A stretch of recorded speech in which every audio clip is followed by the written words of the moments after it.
Assalamualaikum warahmatullahi wabarakatuh. Nama saya Taufikur Rahman, NPM 718212623, Fakultas Ekonomi dan Bisnis, Prodi Manajemen.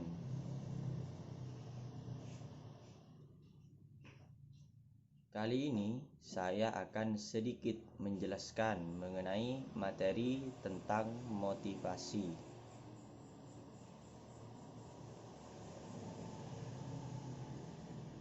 Motivasi adalah proses psikologi seseorang yang mendorong untuk bertindak atau melakukan sesuatu untuk mencapai tujuan. Klasifikasi teori motivasi. Yang pertama, konten teori. Teori isi antara lain teori motivasi Maslow, teori motivasi Edelfelt, teori McClellan, teori Herzberg. 2. Teori proses yang tergolong teori motivasi proses, teori penghargaan Fromm, model Porter-Lawler, teori keadilan Equity Approach, teori penentuan tujuan Goal Setting Theory. 3. Teori penguatan Reinforcement Theory, perubahan perilaku. Teori motivasi Maslow, Alderfer, McClellan, Herzberg. Teori motivasi Maslow. Teori motivasi Maslow menyatakan bahwa kebutuhan individu diatur dalam urutan hierarki mengenai kebutuhan. Orang akan berusaha memuaskan kebutuhan yang lebih mendasar, tingkat rendah, sebelum mengarahkan perilaku menuju kebutuhan dengan tingkat yang lebih tinggi. 5 tingkat kebutuhan Maslow mulai dari yang terendah sampai yang tertinggi. Yang pertama, fisiologis. Yang kedua, keselamatan dan keamanan. Yang ketiga, kepemilikan, sosial dan cinta. Yang keempat, harga diri. Dan yang kelima, aktualisasi diri. Teori X dan Y, Douglas McGregor. Teori X adalah asumsi bahwa para pekerja tidak suka bekerja, malas, tidak menyukai tanggung jawab, dan harus dipaksa untuk mengerjakan. Di mana pada tahap ini seorang pekerja pada dasarnya diyakini tidak menyukai bekerja, sehingga pekerja harus dipaksa dan diarahkan.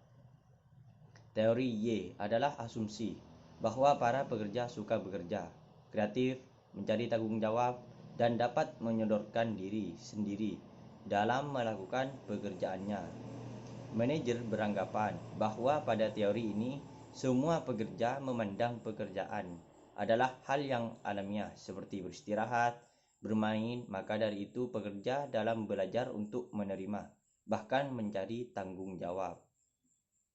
Teori motivasi ERG Edelfelt. Teori ERG Alderfer merupakan hierarki kebutuhan yang terdiri dari 3 rangkaian kebutuhan. Yang pertama, eksistensi atau existence, penyediaan kebutuhan biologis, fisiologis. Yang kedua, hubungan atau relatedness, identifikasi pribadi dengan orang lain. Yang ketiga, pertumbuhan atau growth, aktualisasi, pengembangan diri, pengetahuan, keterampilan. Sebagai tambahan terhadap proses progres kepuasan yang digambarkan Maslow, Alderfer menyatakan bahwa jika seseorang merasa frustasi dalam usahanya memuaskan satu tingkat kebutuhan, dia mungkin akan kembali ke tingkat kebutuhan yang lebih rendah.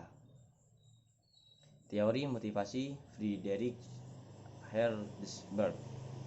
Penelitian Herzberg mengungkapkan adanya 2 rangkaian faktor yang penting. Yang pertama, motivator merupakan kondisi intrinsik yang mencakup pencapaian, pengakuan dan tanggung jawab kerja, pengakuan dan kesempatan untuk berkembang. Yang kedua, faktor Huygens merupakan kondisi ekstrinsik dan mencakup gaji, kondisi kerja, dan keamanan pekerja. Dalam pandangan Herzberg, hanya motivator intrinsik yang memberikan kontribusi terhadap kepuasan. Oleh karena itu, motivator memiliki kekuatan untuk menyediakan motivasi. Kebutuhan akan pencapaian. MC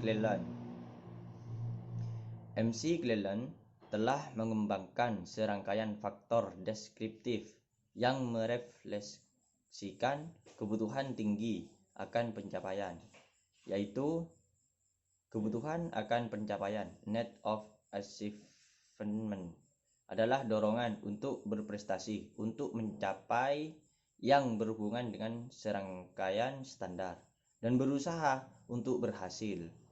Kebutuhan akan kekuasaan (need of power), kebutuhan untuk membuat orang lain berperilaku dalam cara yang tidak akan dilakukan tanpa dirinya. Kebutuhan akan afiliasi (need of affiliation), keinginan untuk hubungan yang penuh persahabatan dan interpersonal yang dekat.